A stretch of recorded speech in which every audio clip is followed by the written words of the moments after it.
যখন সেজদায় চিৎকার দেয় সুবহানা রাব্বিয়াল আলা, আল্লাহ বলে সাব্বাহতানি সাব্বাহতুক, তুই আমাকে পবিত্র বললি, যাহ তুই পবিত্র, তোর গুনাহ মাফ, সেজদার থেকে উঠার আগে মাফ। আলাইতানি ফাআলাইতুক, মহান বললি, তুইও সৃষ্টির ভিতরে মহান, দুনিয়া আলারা তোকে কি দিবে? কিয়ামতের দিন আমি তোকে আরশের নিচে সুপার ডিলাক্স গ্যালারিতে বসাবো। গ্যালারিতে, সুপার ডিলাক্স গ্যালারি বোঝেন?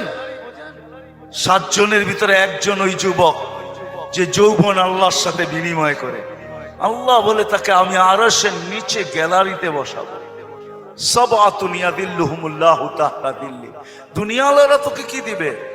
দুনিয়াওয়ালারা অতক্ষণ দিবে যতক্ষণ স্বার্থ আছে।